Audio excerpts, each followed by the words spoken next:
आ, संदीप जी, 48 का आंकड़ा तो आपका ठीक है। महाराष्ट्र में 48 सीटें हैं, लेकिन इन सीटों का वितरण किस प्रकार से होगा, कौन कहां से लड़ेगा, इसके लिए तो जो एनडीए का नेतृत्व है वो पूरी तौर से सक्षम है।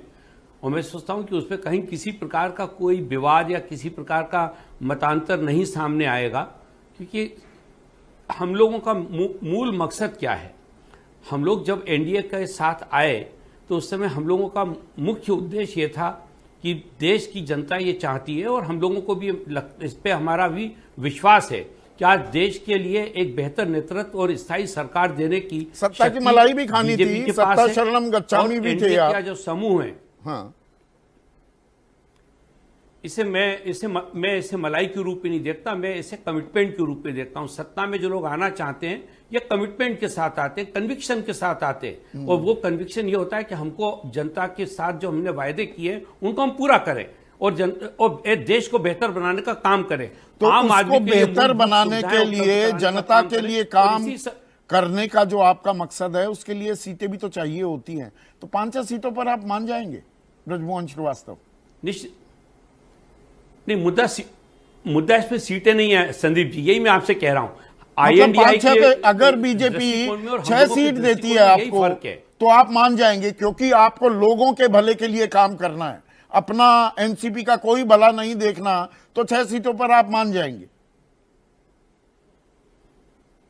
हमारा मकसद बहुत स्पष्ट है कि देश में फिर से एनडीए की सरकार बने और उसका नेतृत्व आदरणीय नरेंद्र मोदी जी करें। उसके लिए आपको 5-6 सीटें भी मिले तो कोई दिक्कत नहीं। करना चाहिए उस मैं संख्या पे बिल्कुल भी नहीं जा रहा। अभी मैं संख्या पे इसलिए नहीं जा रहा, कोई ख्वाहिश तो होगी ना, हर कोई ताल ठोक रहा है। कितनी सीटों पर एनसीपी लड़ना चाहेगी?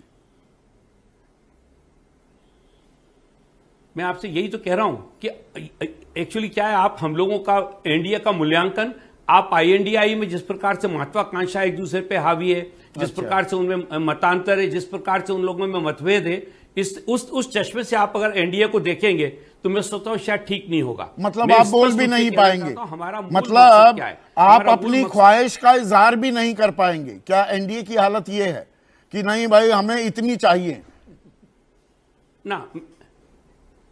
नहीं संदीप जी, मैंने आपसे यही कहा, हमको यह विश्वास है कि हमारे एनडीए के जितने साथी हैं सब राजनीतिक रूप से परिपक्व हैं, और हम लोग बैठ के आपस में चर्चा करेंगे। जरूरी नहीं कि वो बात एकनाथ शिंदे भी मान जाएंगे, पहले आए। वो तो कह रहे हैं हम असल शिवसेना 23 सीटों पर लड़ी थी। क्यों नहीं मानेंगे?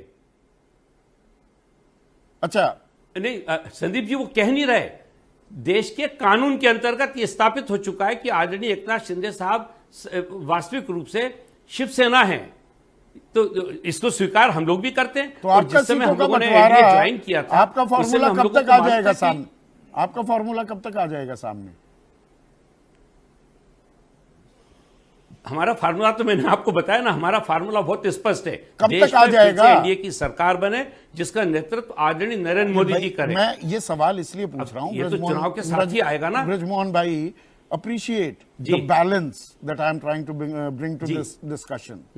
1 महीना हो गया, सारे चैनल इंडिया के पीछे पड़े हुए हैं कि सीटों का बंटवारा बताइए। तो मैं आपसे ये तो पूछना चाहिए ना, लाजमी हो जाता है कि आपका फॉर्मूला क्या है? बिल्कुल पक्का फार्मूला है हम लोगों का, एनडीए की सरकार बनाना। देखिए, आईएनडीआई से प्रश्न क्यों होता है? आईएनडीआई से प्रश्न ये होता है कि उनके अलग अलग घटक जो हैं अलग अलग तरह से बयानबाजी करते हैं। अभी आप ही को मैं सुन रहा था कि आदरणीय ममता जी ने कहा कि अब हम उस पैनल से बात ही नहीं करेंगे। तो इस प्रकार की जो चर्चाएं होती हैं, इन चर्चाओं से ये पता लगता है कि वहां पर ये सहमति नहीं है। मतलब एक डिसिप्लिन है, सीटों का एक अनुशासन है, एक संतुलन है, एक समन्वय है एनडीए में जो इंडिया में नहीं है, या ईडी का डर है जो नहीं है।